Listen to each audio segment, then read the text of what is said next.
Olá, eu estou lendo aqui uma porção da Bíblia que me chamou bastante atenção. Ela está no livro de Lucas, no capítulo 13, a partir do verso 10, que eu leio assim. Certo sábado, Jesus estava ensinando numa sinagoga e chegou ali uma mulher que fazia 18 anos que estava doente por causa de um espírito mau. Ela andava encurvada e não conseguia se endireitar. Quando Jesus a viu, ele a chamou e disse: mulher, você está curada. Ponto. Vou parar por aqui. A pergunta que eu quero colocar na mira hoje é o que foi relatado aqui. A mulher estava 18 anos doente por causa de um espírito mau, de um demônio. Será que doenças são, como está aqui na Bíblia, causa de um demônio na vida? Será que é isso?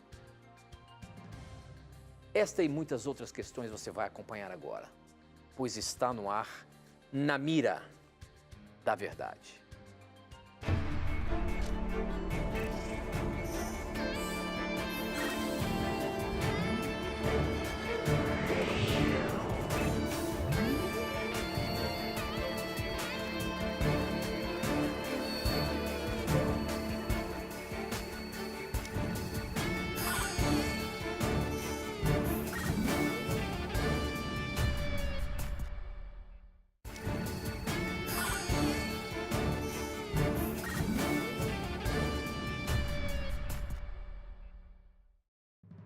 Olá, seja muito bem-vindo. Estamos começando mais um programa Na Mira da Verdade. É sempre muito bom ter você aí junto da gente para estudarmos a Palavra de Deus. E esse programa, você sabe, né?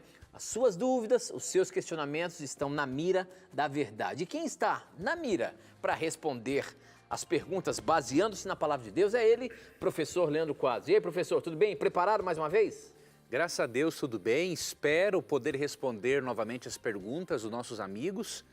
E eu creio que mais uma vez a Bíblia vai nos mostrar que Deus tem as melhores respostas, as respostas mais lógicas, coerentes com aquilo que precisamos para nossas vidas.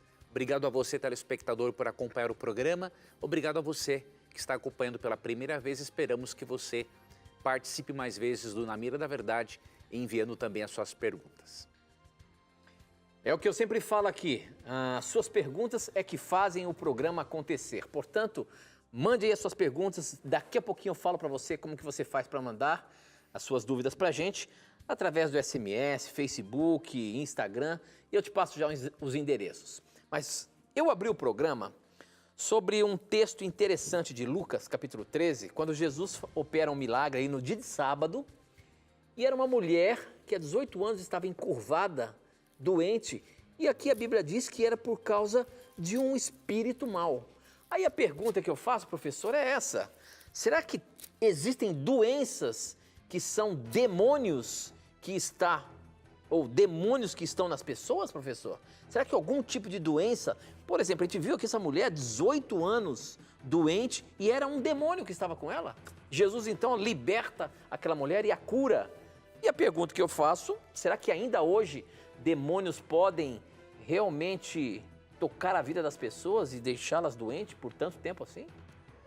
Veja, primeiramente, nós temos que entender que as exceções não se constituem na regra.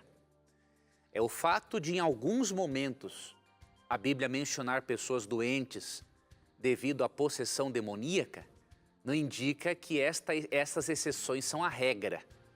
Via de regra, o ser humano fica doente como resultado do pecado e especialmente como resultado do seu estilo de vida ou por influências, por doenças hereditárias.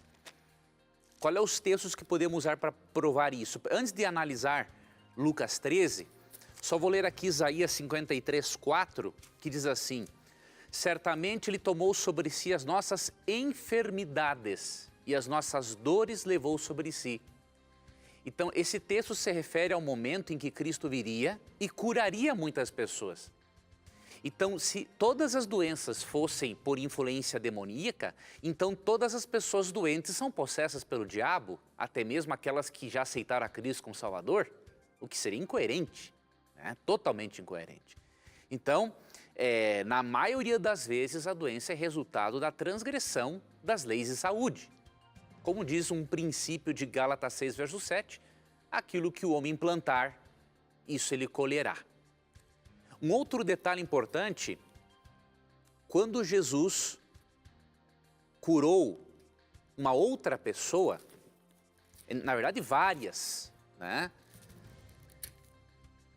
Teve uma pessoa que lhe deu uma orientação muito interessante e que demonstra que a doença dele não tinha nada a ver com possessão demoníaca. Esse texto é João 5,14.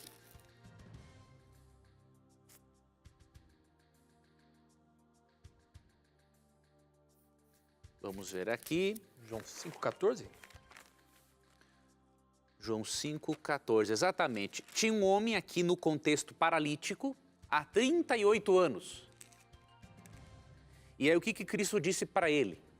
Mais tarde Jesus o encontrou no templo e lhe disse, olha que já estás curado, não peques mais, para que não te suceda coisa pior. Veja, Cristo não cogita nem de perto a possibilidade de ele estar doente por causa de um demônio, mas por causa do estilo de vida. Então Cristo diz assim, olha, não peques mais, não faça as mesmas coisas que você fazia, para que esta paralisia com a qual você sofreu há 38 anos não volte mais. Ok? Então, na grande maioria das vezes, doença não tem nada a ver com possessão demoníaca. Agora, neste caso, em que o Tito leu o texto claramente diz que esta mulher estava realmente enferma porque ela estava possessa por um espírito mau. E o verso 16 até identifica o espírito mau. Diz assim, por que motivo não deveria livrar deste cativeiro, em dia de sábado, esta filha de Abraão, a quem Satanás trazia presa há 18 anos? Então, neste caso específico, em alguns outros na Bíblia, a doença realmente foi resultado da possessão demoníaca. A pessoa se colocou no terreno de Satanás, deu a ele permissão para tomar conta da sua mente e, obviamente, que assim Satanás pode colocar uma enfermidade na pessoa. Isso pode acontecer até hoje. Mas não podemos ir para o extremo de dizer que essas exceções se constituem na regra. Porque nós vimos 2 textos anteriores que mostram claramente que a grande maioria das doenças não tem a ver com possessão demoníaca. Em alguns casos, sim. Na maioria das vezes, não. Porque a tendência das pessoas é culpar o diabo pelas coisas erradas que elas fazem, né? Então, a pessoa quer continuar bebendo, bebe até não aguentar mais, aí fica doente, diz que foi o diabo. Fuma, fica com câncer, diz que foi o diabo. Não, não pode fazer isso. Então, se você tem dificuldades com álcool, com cigarro, busca ajuda em Deus, busca ajuda profissional para vencer esses hábitos, mas não coloque a culpa no demônio, porque é uma responsabilidade sua, né? Tomar uma iniciativa, uma decisão de buscar ajuda profissional e abandonar estes hábitos, entre outros, que produzem doenças e enfermidades. Muito bem, professor, muito bem. Está apenas começando o programa. Para você participar enviando as suas perguntas, você pode usar o seu telefone, mandando um SMS. O nosso número é 12 98151 0101, eu recebo aqui na hora, ou pelas nossas redes sociais, Facebook, namiradaverdade.nt e Instagram, @namiradaverdade, tá bom? Participe aí, mande as suas dúvidas, como por exemplo essa que o Rodrigo de Barcarena, no Pará, mandou. A pergunta dele é a seguinte, baseado no texto de Zacarias 9:12, quando uma pessoa se reconcilia com Jesus, ela pode receber bênçãos em dobro, professor? Olha só o que diz Zacarias, deixa eu ver se eu tenho ela aqui, vamos ver se eu acho rapidamente. Zacarias 9:12 diz o seguinte, posso ler aqui, professor? Pode ler, Tito. Prisioneiros, voltem para sua fortaleza, voltem todos os que ainda têm esperança, pois vou lhes dar 2 vezes mais bênçãos do que os castigos que vocês receberam. Esse texto, porventura, traz-nos saber que uma pessoa que se reconcilia pode ser abençoada duplamente ou ter em dobro suas bênçãos? Isso tem a ver com esse texto ou não? Não. O texto está falando de um outro contexto. Eu não duvido que Cristo não deu o dobro ou o triplo de bênçãos, se Ele quiser, para alguém que volta a Ele. Mas nós não podemos dizer que o texto fala sobre isso. Porque esse texto fala aqui de um contexto muito específico, né, da libertação de Jerusalém. Então nós lemos a partir, por exemplo, do verso 9, ó. Alegra-te muito, ó filha de Sião, exulta, ó filha de Jerusalém. Eis aí vem o teu rei, justo e salvador, humilde, montado em jumento, num jumentinho, cria de jumenta, que é uma profecia messiânica. Mais ou menos 600 anos antes de Cristo, a Bíblia dizia que ele um dia entraria em Jerusalém montado em um jumentinho. Destruirei os carros de Efraim e os cavalos de Jerusalém, e o arco de guerra será destruído. Ele anunciará paz às nações. O seu domínio se estenderá de mar a mar e desde o Eufrates e até as extremidades da terra. Quanto a ti, Sião, por causa do sangue da tua aliança, tirei os teus cativos da cova. Veja, são os cativos de Sião, não é? Em que não havia água. Voltai à fortaleza, ó presos de esperança. Também hoje vos anuncio que tudo vos restituirei em dobro, porque para mim curvei Judá como um arco e o enchi de Efraim. Suscitarei a teus filhos, ó Sião, contra os teus filhos, ó Grécia. Então é um contexto muito específico, né? Fala do Messias que viria, mas fala da restituição que Deus faria ao seu povo que estava cativo. Então, não é correto nós pegarmos um texto, isolarmos o seu contexto e aplicarmos uma outra realidade. Não é este o propósito original do autor inspirado. Muito bom, muito bom. A próxima pergunta chegou pelo nosso Instagram. Quem mandou foi Franci Prestes. Ela é de Boa Vista, em Roraima, e a pergunta dela é a seguinte: já tem tempo que tento ter uma pergunta pescada. Foi pescada hoje. Mas vamos lá. Sobre a Trindade, há uma hierarquia entre as 3 pessoas, Pai, Filho e Espírito Santo? Porque tem passagens que me deixam confusa. Por exemplo, quando Jesus disse que ninguém sabe o dia da sua volta, nem mesmo Ele, somente o Pai, Deus. E também aquela outra parte do livro de João, quando vier, porém, o Espírito da verdade, ele vos guiará a toda a verdade. Porque não falará por si mesmo, mas dirá o que tiver ouvido e vos anunciará as coisas vindouras. Ou seja, Jesus, que é Jesus, o digno de todo louvor e adoração, não sabe o dia da sua volta. E o Espírito Santo não tem permissão para falar por si, mas como? Se o si é o próprio Deus, ambos estão debaixo de uma autoridade maior que é Deus Pai? Então, não consigo entender isso, que Pai, Filho e Espírito Santo são um só, ou a mesma pessoa. Como entender isso, professor? Existe hierarquia entre a Trindade, Deus Pai e depois Jesus e o Espírito Santo ou não? Existe só no aspecto funcional, mas não no aspecto essencial. Esse funcional seria só para a Terra?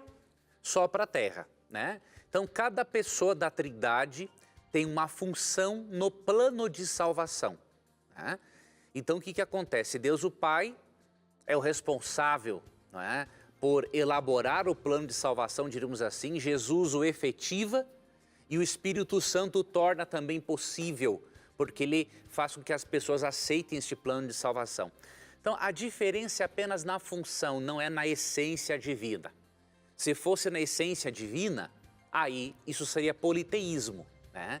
Mas como a Bíblia não menciona, muito pelo contrário, né? Em Colossenses 2,9, a Bíblia diz que Jesus não é maior e nem menor que o Pai, tem a mesma essência. Diz assim, ó: porquanto nele habita corporalmente toda a plenitude da divindade, né? Então Cristo, o Espírito Santo e o Pai têm a mesma essência, nenhum é maior e nenhum é menor do que o outro.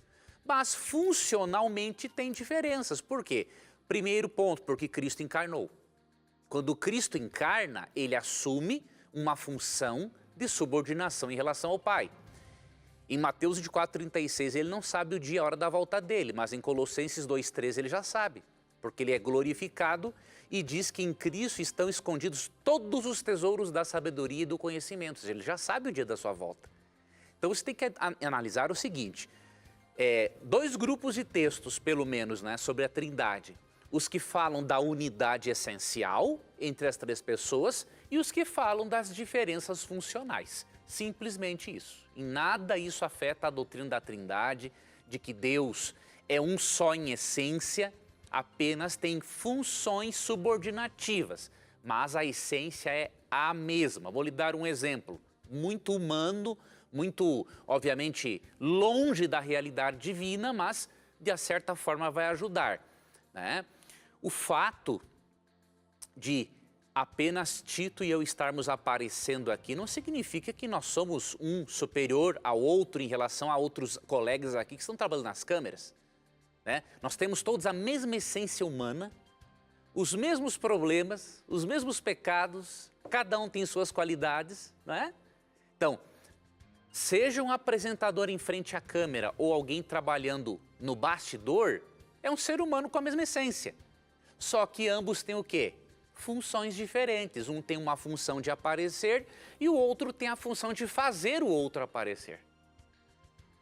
Então isso não diminui em nada a nossa essência como ser humano. Assim como as diferentes funções da Trindade não diminuem em nada a essência que existe entre as três pessoas da Trindade. Ok, muito bem. Outra perguntinha aqui pelo SMS. O Francisco Oliveira, lá de Tietê, ele fala o seguinte: boa noite, Tito. Minha pergunta é: sabemos que os personagens bíblicos, especialmente no livro de Gênesis, tiveram muitos anos de vida. E no princípio da criação, um ano já tinha 365 dias? Ou seja, aquelas centenas de anos que os personagens ali de Gênesis têm, será que naquela época os anos eram dos mesmos 365 dias? O calendário que conhecemos não teria sido criado depois? Acompanho vocês desde quando o Tito ainda era magrinho. Opa! Essa aqui agora me deixou mal. Essa aí... Que história é essa? Então faz muitos anos que ele acompanha na mira da verdade, né, professor? Essa foi uma advertência para você. Eu ainda não recebi essa advertência. Eu já mereci essa advertência. Obrigado, Francisco. Obrigado, tamo junto. Vamos lá, professor. Como é que é? Será que os anos tinham 365 dias lá no passado, antes do dilúvio? Veja, nós não temos dúvida alguma de que os dias, desde o início da criação, são dias de 24 horas, tá? Então, quando diz assim, houve tarde de manhã o primeiro dia, houve tarde de manhã o segundo dia, na maioria das vezes, quando um numeral ordinal, ou seja, primeiro, segundo, terceiro, quarto, é acompanhado do termo hebraico para dia, que é yom, na grande maioria das vezes se refere a um dia de 24 horas. O calendário judeu tinha cerca de 360 dias, tá? Então não tem praticamente diferença. 360 dias. Então, nós temos que ver sim como literal a idade daquelas pessoas que ainda não estavam no estado de corrupção física, mental e genética na qual estamos.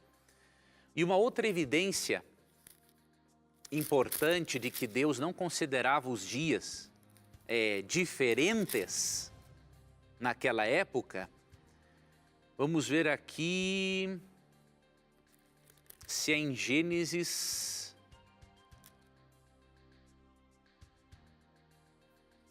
Vamos ver se é Gênesis 7 o texto.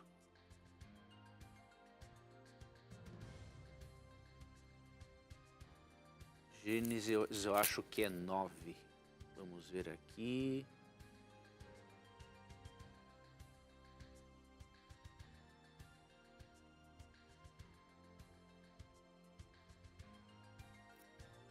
Eu tenho que ir para o intervalo, professor. Você quer procurar enquanto isso? Pode ser, eu vou procurando enquanto isso. É um texto que fala que Deus falou tá que bom, existiria. você dá a resposta já. Eu tenho que ir para o intervalo Encontrei. rapidinho. Não sai Pode daí ir no não. intervalo, encontrei ele aqui. Achou? Achei, Gênesis 8, 22. Então encerra, vamos lá. Ó, enquanto durar a terra, não deixará de haver sementeira e ceifa, frio e calor, verão e inverno, dia e noite. Então Deus falou que enquanto durar a terra, né, os dias seriam normais, como desde o princípio da criação. Então pode ser que os anos tinham sim mais de 300 dias, 365 Em torno de 360 dias. Ok. Calendário nau judaico. Com as estações e tudo mais, não é isso? Exatamente. Aqui fala em estações, inverno, tudo tranquilo. Então não tem nada assim que... O antediluviano durava muito mesmo, centenas de anos. Sempre. E tinha que ser assim, até porque antes deles, Adão e Eva especialmente, eles comeram da árvore da vida. Então eles tinham realmente... Estavam poucas gerações do Éden, né? Poucas gerações. É isso mesmo. Beleza. Bom, nós temos que ir para o intervalo, não sai daí não. A gente volta já já.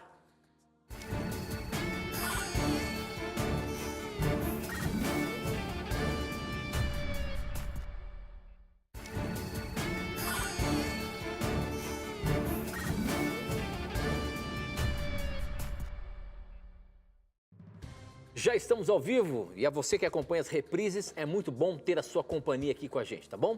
Bom, aqui no programa ao vivo, para você participar, você manda suas perguntas por SMS, o número é 12 98151 0101, eu recebo aqui na hora, e também nas redes sociais, Facebook, namiradaverdade.nt, Instagram, @namiradaverdade, e hoje nós temos ainda o nosso blog também, hein? novotempo.com/namiradaverdade, você pode mandar as suas perguntas lá, que ela chega aqui também instantaneamente pra gente, tá bom?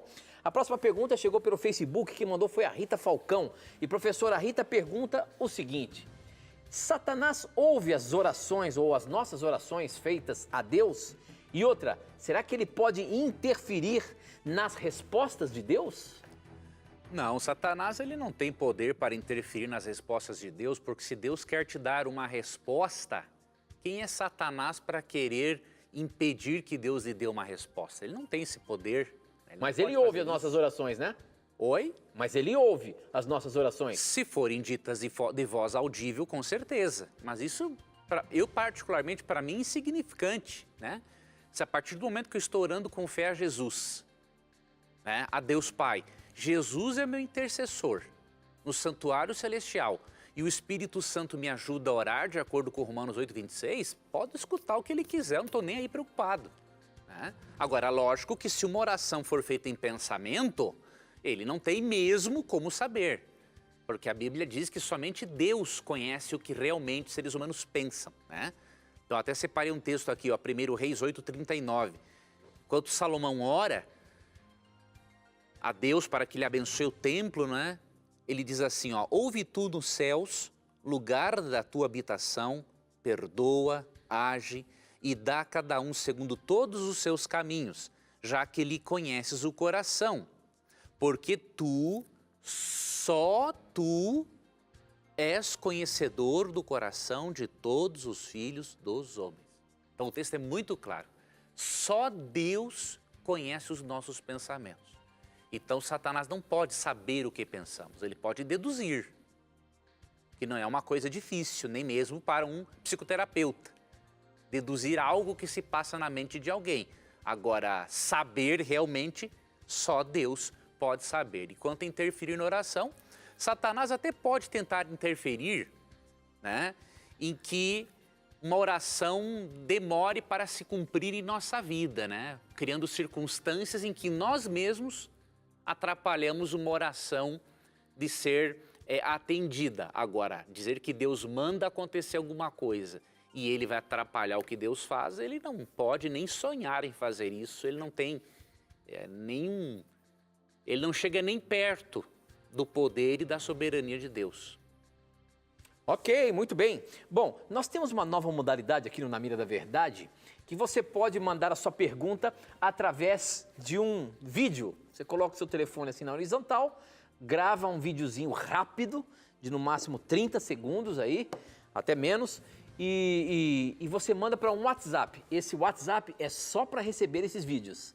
Se você quiser anotar aí, mandar a sua pergunta para o vídeo e ter a chance de aparecer aqui no Na Mira da Verdade, o número é 12 98283 0099. Anota aí, 12 98283 0099. Você manda para esse WhatsApp e a sua pergunta vai aparecer aqui. Como, por exemplo, essa que nós vamos ver agora. Vamos ver quem que mandou a pergunta para a gente. Meu nome é Rafael Pires, moro na cidade de Porá, Goiás. Eu gostaria de esclarecer uma dúvida aí com vocês. Se a Páscoa significa a ressurreição de Jesus, por que Jesus, na última hora com os apóstolos, ele estava comemorando a Páscoa, fazendo ali a reunião com a hóstia? Os judeus naquela época já comemoravam a Páscoa. Essa é a dúvida que eu tenho. Olha aí, professor. Vamos lá, meu irmão. Veja bem, a Páscoa, ela não se refere essencialmente à ressurreição de Cristo. Primeiramente, a Páscoa, de acordo com Êxodo capítulo 12, ela era uma celebração que recordava aos israelitas e judeus de que um dia eles foram libertos do poder da escravidão egípcia.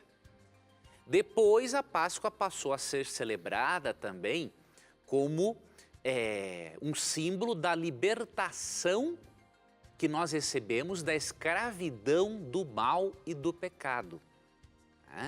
O que Cristo fez, se você ler ali Mateus capítulo 26 ou Lucas capítulo 22, no período da Páscoa, Cristo institui a Santa Ceia.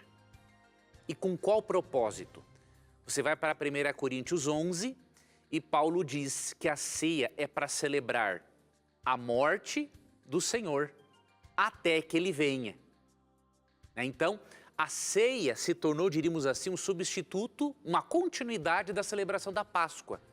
Só que como o nosso cordeiro pascal, que é Cristo, como fala Paulo em 1 Coríntios 5,7, já morreu, isso significa que agora nós celebramos a ceia instituída por ele em João 13 e celebrada ali em Lucas 22, Mateus 26, e ela é um lembrete de que ele morreu para nos libertar do poder do pecado, ressuscitou para garantir a vitória dele, a nossa, sobre o mal, e também é um lembrete da segunda vinda de Cristo.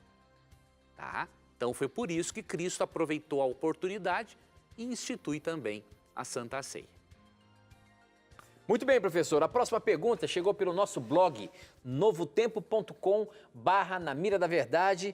Quem mandou foi Luiz Daniel. Luiz Daniel tem tentado aqui dezenas de vezes. Luiz Daniel, não precisa mandar centenas de vezes, não. A hora certa ela vai chegar. Mas a pergunta do Luiz Daniel é a seguinte: por que Deus quis matar Moisés? Boa noite, Tito e professor Leandro Quadros. Meu nome é Luiz Daniel, sou de Marechal Cândido Rondon. Minha pergunta é, Êxodo 4:24, Deus estava decidido a matar Moisés? Por quê? Realmente a gente vê esse texto ali na Bíblia e Moisés, que era um homem de Deus, estava guiando o povo de Deus. De repente, a gente vê ali em Êxodo 4:24 que Deus quis matar Moisés. Por que isso aconteceu? Vamos ler Êxodo 4, vamos ler a partir do versículo 23, na verdade 24 a 26. Veja, nunca vamos conseguir, amigo telespectador, interpretarmos um verso devidamente lendo-o de forma isolada. Às vezes teremos de ler versos anteriores ou versos posteriores, às vezes o capítulo inteiro, às vezes mais de um capítulo, às vezes o livro todo. E tem vezes que teremos que pegar versos que tratem do mesmo assunto em outros livros bíblicos. Então a interpretação bíblica é uma arte, é uma ciência. E aí, quando você lê do 4:24 isoladamente, você não tem resposta nenhuma. Agora, lendo os versos 25 e 26, você já começa a ter algumas respostas. Então eu vou ler para você versos 24 a 26, tá? Estando Moisés no caminho, numa estalagem, encontrou o Senhor e o quis matar. Agora vamos ver o porquê, o que estava acontecendo. Então Zípora tomou uma pedra aguda, cortou o prepúcio de seu filho, lançou aos pés de Moisés e lhe disse: sem dúvida, tu és para mim esposo sanguinário. Assim o Senhor o deixou. Veja, depois que ela circuncidou o filho, o Senhor o deixou. Ela disse: esposo sanguinário por causa da circuncisão. O que isso significa? Deus, quando apareceu, o texto diz, né, que Deus iria matar Moisés. Na verdade, Deus apareceu de uma forma ameaçadora, como se fosse matá-lo realmente. Porque era a única forma de Deus conscientizar Moisés da importância de ele, como líder espiritual, dar o exemplo. Deus já havia estabelecido a circuncisão na época de Abraão, como lemos em Gênesis 17, como um sinal de que a pessoa pertencia a Deus. Então imagine, se Moisés não circuncidasse o seu filho e desse exemplo, aquele povo israelita que já era duro de coração e mau, ia ser pior ainda. Então Deus tinha que conscientizar Moisés de que, como líder espiritual, ele tinha uma grande responsabilidade. Moisés, não se sabe no texto se Moisés deu pouca importância à circuncisão ou se ele deixou de fazer porque a esposa, quem sabe, não tivesse concordado. Isso não é claro no texto, mas o que é claro no texto é o seguinte, que quando Deus se manifesta daquela forma, Zípora entendeu na hora que era por causa da circuncisão. E ao ela circuncidar o filho, o Senhor os deixou e ficou tudo normal. Tá? Então é bom lermos dos versos 24 a 26 para obtermos algumas respostas mais conclusivas, né? Muito bom. Próxima perguntinha aqui pelo nosso Instagram, você pode mandar, é só @naMiraDaVerdade. Quem mandou foi o Reginaldo e a pergunta do Reginaldo é a seguinte: qual a base bíblica para os escritos da profetisa Ellen White recomendarem a alimentação vegetariana? Qual é a base bíblica? Será que tem base bíblica, já que ela é uma profetisa de Deus também, professor, para essa recomendação? Ou isso não tem nada a ver com a Bíblia? Mas não tem nenhuma dúvida de que a base bíblica para a dieta vegetariana, ela existe já no primeiro capítulo da Bíblia. Deus, quando criou o ser humano, vamos ver que tipo de alimentação Deus deu para o ser humano antes do pecado. Gênesis 1, 29. E disse Deus ainda: eis que vos tenho dado todas as ervas que dão semente e se acham na superfície de toda a terra, e todas as árvores em que há fruto que dê semente. Isso vos será para mantimento. Então a dieta que Deus deu foi totalmente vegetariana. Grãos, nozes, castanhas, frutas. Não é? Por quê? O consumo de carne passou a existir após o pecado. Né? Não era propósito de Deus que os animais fossem mortos. Depois do pecado, Deus autorizou o uso de algumas carnes e de outras não. Agora, os conselhos de Ellen White sobre o vegetarianismo, eles precisam ser entendidos em seu contexto bem amplo. Ela recomenda muito fortemente o vegetarianismo, mas ela não recomenda a mesma coisa para todas as pessoas, porque nem todas se adaptam a tal regime. Né? Então tem que ler-se os escritos dela de uma forma ampla. E indo para a sua pergunta, Gênesis 1, 29. Né? Quando ela fala da dieta vegetariana, ela simplesmente está comentando a dieta original que Deus deu para o ser humano antes do pecado. Muito bem, professor. Eu queria agora, nesse momento, oferecer para você um curso bíblico. Nós oferecemos aqui no programa sempre cursos bíblicos gratuitos. Nós temos vários. O curso bíblico que nós indicamos aqui no Na Mira da Verdade é esse aqui, ó, Verdades para o Tempo do Fim. Para você ter esse curso bíblico, basta você acessar agora o nosso blog novotempo.com/Na Mira da Verdade. Você vai ver a imagem dessa revista lá. É só você clicar e você vai ser direcionado para fazer um cadastro com seus dados postais para que ele chegue direitinho para você. Esse curso bíblico que já há tanto tempo nós oferecemos aqui no Na Mira, e se você ainda não pediu, você está perdendo tempo, peça agora mesmo, entre lá no nosso blog, novotempo.com/Na Mira da Verdade. São temas relacionados ao tempo do fim, ao tempo que nós acreditamos que estamos vivendo. E nesse tempo do fim, verdades bíblicas estão aqui, ó, expostas na palavra de Deus. E esse guia vai ajudar você a compreender um pouco mais a palavra de Deus e esses assuntos relacionados aos últimos tempos. Portanto, peça agora mesmo Verdades para o Tempo do Fim. Tenho certeza que você vai se surpreender com as mensagens dessas lições. Aqui são 16 lições. No final de cada lição você tem ali um questionáriozinho para você fazer para melhorar o seu aprendizado. E eu tenho certeza que você vai se encantar e aprender muito mais da palavra de Deus, tá bom? Se você preferir, você pode ligar no horário comercial também. 0 operadora 12 21 27 3121. Anota aí, ó. 0 operadora 12 21 27 3121. Você pode pedir o curso bíblico do Na Mira da Verdade. Ou então entre agora no nosso blog novotempo.com/Na Mira da Verdade. Nós vamos para um breve intervalo, mas não sai daí não. Formule a sua pergunta, a gente volta já já.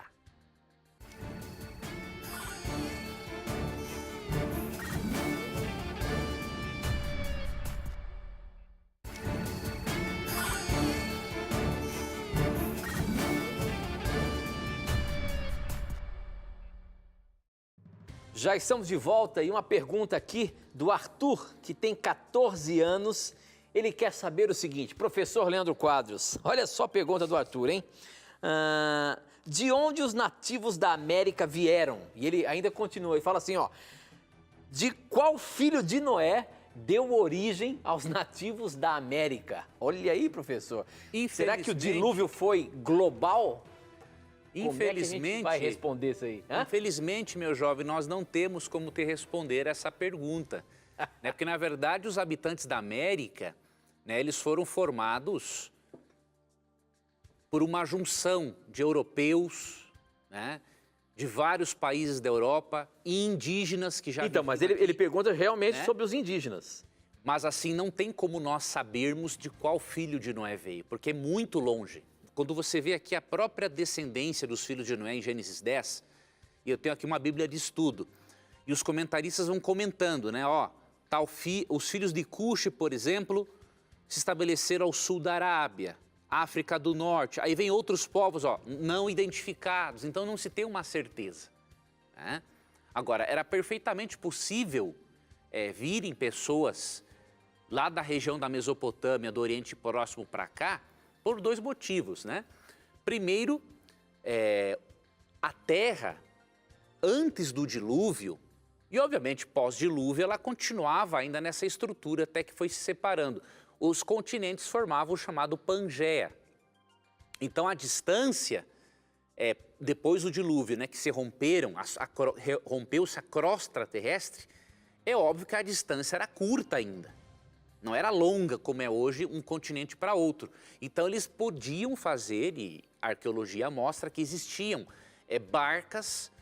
pequenos barcos cobertos de couro de animais, e essas pessoas poderiam sair de um lugar para outro e habitar diferentes regiões da Terra. Então isso não era assim impossível de acontecer. Agora, eu lhe dizer de qual filho de Noé veio, realmente é algo que eu não posso lhe dar uma resposta. Talvez alguém que seja bem especialista, né, em genealogias ou cronologia bíblica possa dar essa resposta, mas eu particularmente não creio que seja possível encontrar essa resposta no texto bíblico. Agora, biblicamente, você garante que o dilúvio foi global?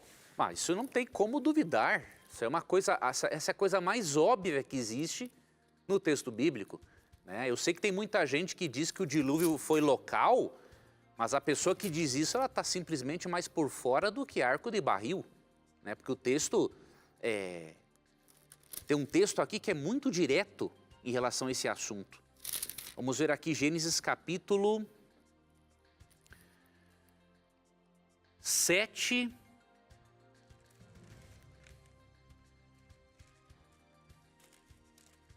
versículo 18.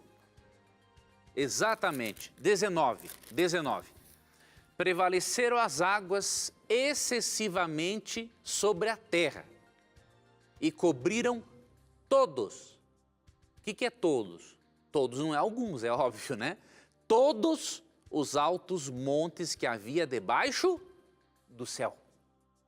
Então, que o dilúvio foi global, isso é uma coisa muito clara no texto bíblico. Outra coisa, e se não fosse global, não teria lógica pelo seguinte: como queria acumular um monte de água naquela região, não é, do Oriente Próximo, e ela não iria escoar para o resto do planeta. Ela teria espaço suficiente para escoar. Então é óbvio, o dilúvio foi global, chuva caiu de cima, diz o texto bíblico que a crosta terrestre se rompeu e a água saiu de baixo. Então não há dúvida alguma na Bíblia que o dilúvio foi universal. Ele continua dizendo, e depois ainda subiu mais 7 metros. Morreram todos os seres vivos que haviam na terra, isto é, as aves, os animais domésticos, os animais selvagens, os animais que se arrastam pelo chão, os seres humanos. Morreu tudo o que havia na terra, tudo que tinha vida e respirava. Para não ter dúvida mesmo que ninguém sobreviveu, né? Apenas a família de Noé, não é? Exatamente. O texto não deixa dúvida. Quando as pessoas cogitam, o dilúvio foi um evento local, isso é uma viagem. Né? Tem muita gente que cogita isso, então foi bom você lançar essa questão para as pessoas perceberem, né, que o texto bíblico não aceita esta cogitação de algumas pessoas que simplesmente não aceitam a autoridade do texto bíblico. Né? Muito bem, a próxima pergunta aqui pelo nosso Instagram, o Ademilson, ele pergunta o seguinte: se puderem me ajudar em uma das muitas de minhas dúvidas, uma delas é o seguinte... se a graça e a fé é um dom de Deus, como termos mais fé? E como termos um verdadeiro encontro com Deus? Como que a Bíblia pode nos orientar sobre a questão da fé? Como ter fé, senhor, professor? E como ter esse encontro com Deus de fato? Veja, realmente a fé é um dom de Deus. Né? Lá em Efésios 2:8 diz assim: pela graça sois salvos, mediante a fé, isso não vem de vós, é dom de Deus. Então, até mesmo para termos fé, precisamos da ajuda de Deus. Porque após o pecado, naturalmente, o ser humano não tem fé em Deus. Então, a fé é um dom de Deus. Mas a fé não é só um dom.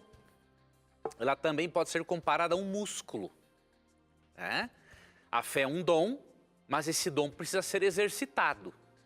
Se você não exercitar esse dom, assim como o músculo não exercitado, ele vai atrofiar.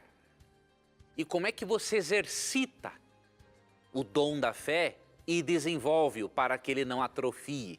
Romanos 10:17 é um texto muito interessante que eu vou ler aqui para você. E esse texto ensina muito bem como desenvolver a fé. Romanos capítulo 10,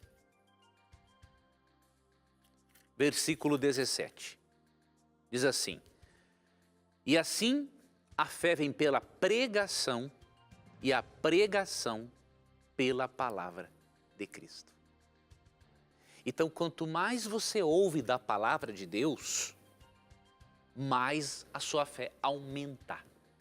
Quanto mais contato você mantém com as Escrituras, ouvindo sermões, estudando a Bíblia, dando estudos bíblicos, mais a sua fé em Deus aumenta.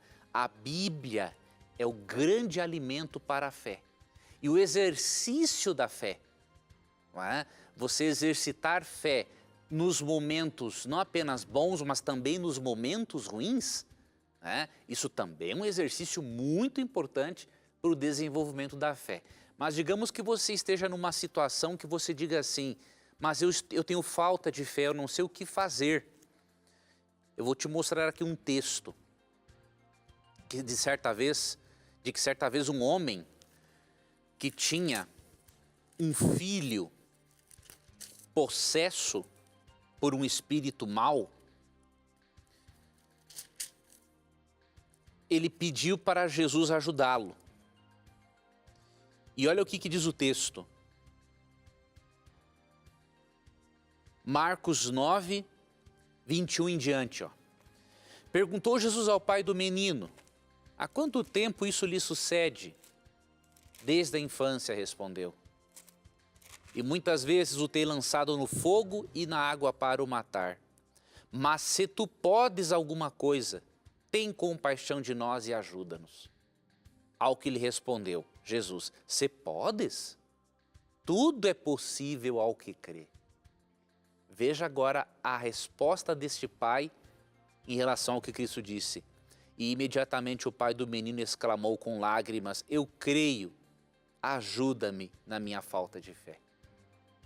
Então é isso que você pode também fazer. Dizer para Deus: Senhor, eu estou com falta de fé. Ajuda-me a desenvolver a minha fé. E assim como Cristo ajudou este pai e curou o filho dele, Ele vai ajudar a você também. Muito bem, professor. Tem uma perguntinha aqui do Alan da Costa. A pergunta dele é a seguinte: quanto à existência de vida fora da Terra, principalmente vida inteligente, a Bíblia nega isso? Dá alguma possibilidade? Ou é neutra quanto a esse assunto? Em relação às diversas aparições estranhas que a humanidade já presenciou e registrou, inclusive, como colocar isso perante a Bíblia?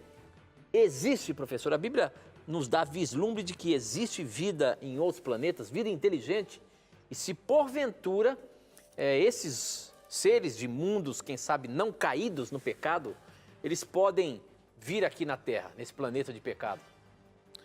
Veja, a Bíblia dá sim uma indicação para nós, algumas poucas, mas suficientes, de que Deus criou vida inteligente em outros planetas, mas a Bíblia não ensina que esses seres celestiais, a não ser uma classe, pode vir até o planeta Terra e ter algum contato com o ser humano.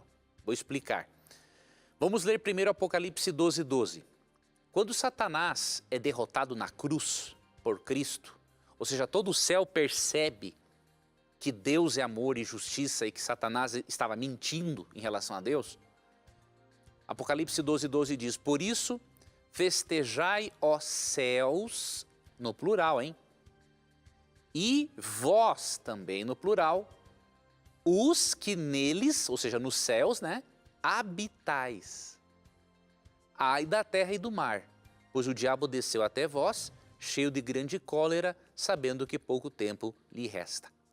Então, quando a Bíblia usa o termo céus, vós, habitais, ela está se referindo, sim, a mais planetas, a mais seres que Deus criou e que não caíram, como a raça humana caiu em pecado.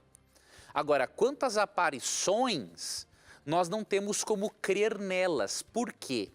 Porque nenhuma delas está relacionada com o plano de salvação, apenas para despertar curiosidade ou ensinar doutrinas que não estão de acordo com a Bíblia.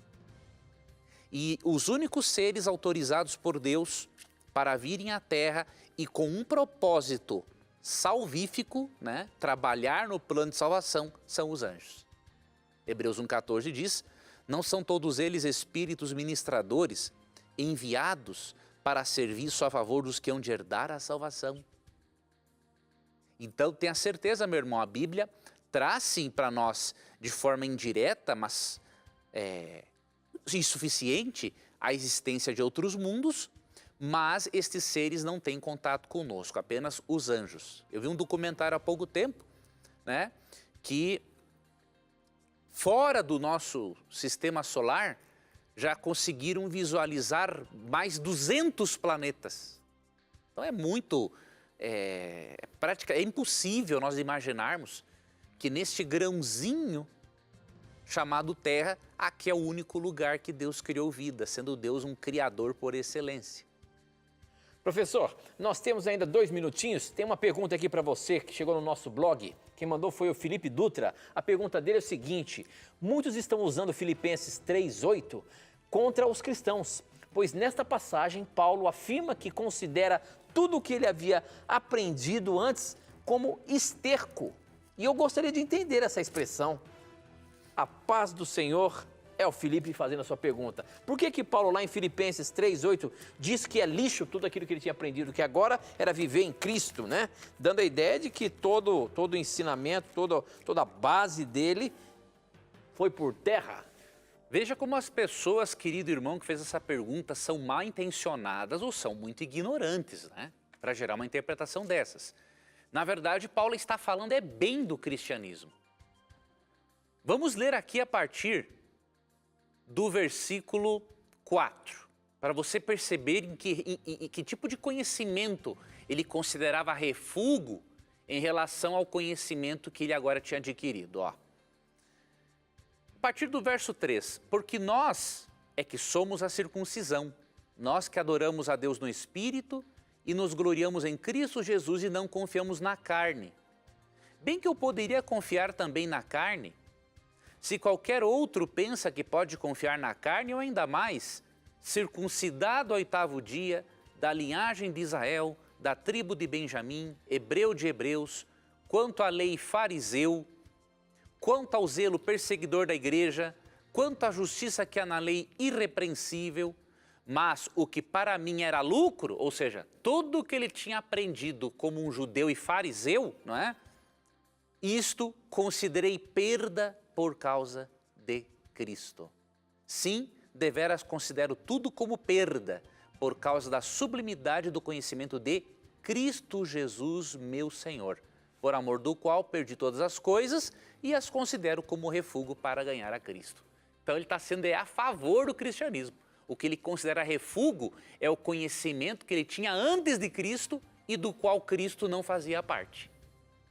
Muito bom, professor, muito bom. Infelizmente, o nosso tempo acabou e nós vamos só ter a semana que vem de novo para mais e mais perguntas. Obrigado mais uma vez pelas respostas aí e a gente se encontra semana que vem, se Deus quiser. Até lá, Tito, se Deus quiser. Que Deus te abençoe, telespectador. Obrigado por você ter acompanhado o programa.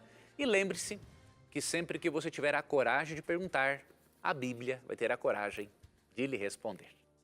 E aqui as suas perguntas e seus questionamentos sempre estão na mira da verdade. Até o nosso próximo encontro. Tchau!